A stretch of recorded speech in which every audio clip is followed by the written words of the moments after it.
Okay, so in this example, following on from the first example, we're going to look at an event where the something is taken out and it isn't replaced. So for example, this could be taking counters out of a bag and not replacing the counters, taking cards out of a deck of cards and not replacing them. There's lots of examples where this exists.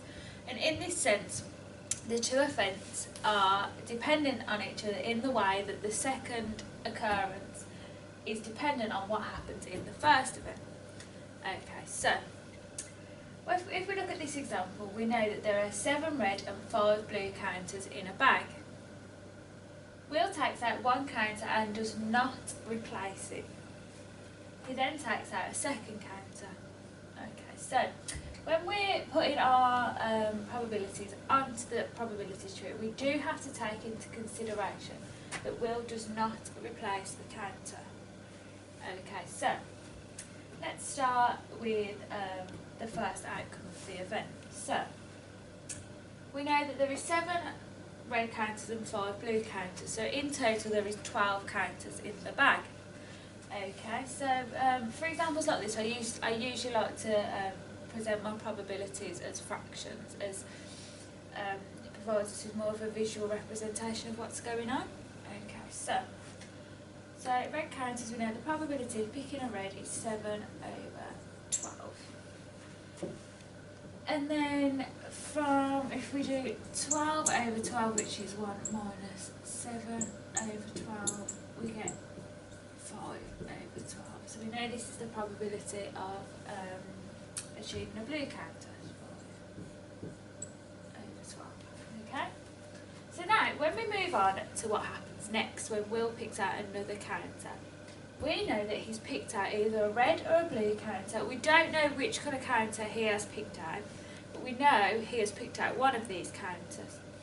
So overall, the amount of counters has been reduced now to 11, because one counter has been taken out and isn't replaced. So the total number of counters now is 11.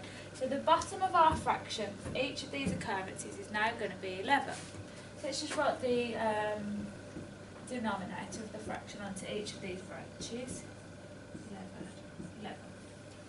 Okay, so now we have to look at what the colour of the counter was before in the first occurrence. So we know if we're travelling along this branch, is the first counter was red.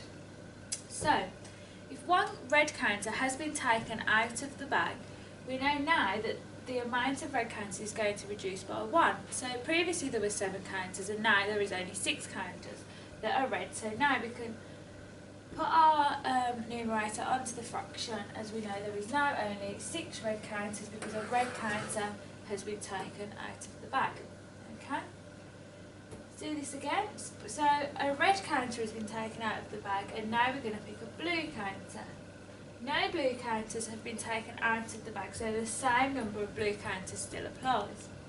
So we can just put our 5 over 11 onto that fraction. Okay, this time we're travelling along the blue branch, so we know a blue counter has been taken out of the bag and not replaced.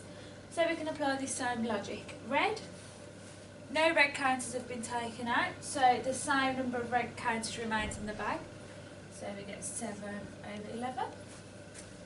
And then we know a blue counter has already been taken out of the bag and now another blue counter is going to be taken out of the bag. So this number reduces by 1, so we have 4 over 11. Okay. Now to find the probability of all possible outcomes, we do the same thing that we did in the first example and we multiply the 2 branches together using the multiplication rule.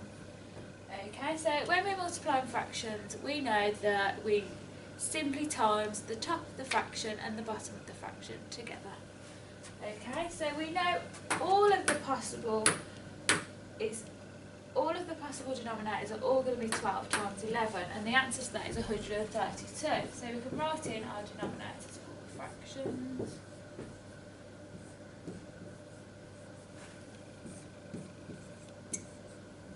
And therefore this gives us an indication that all of our numerators of our fractions need to add together to equal 132. So our fraction will be 132 over 132, which equals 1, which therefore it's a certain outcome. Okay, so now we know that 7 times 6 is 42, so we can write that at the top of our fraction. 7 times 5 is 35. 5 times 7 again is 35. And 5 times 4 equals 20. Okay, so when we add all these fractions together, because we can, because it's a common denominator, 35 add 35 is 70, add 20 is 90, add 42 equals 132, so we get 132 over 132, which equals 1.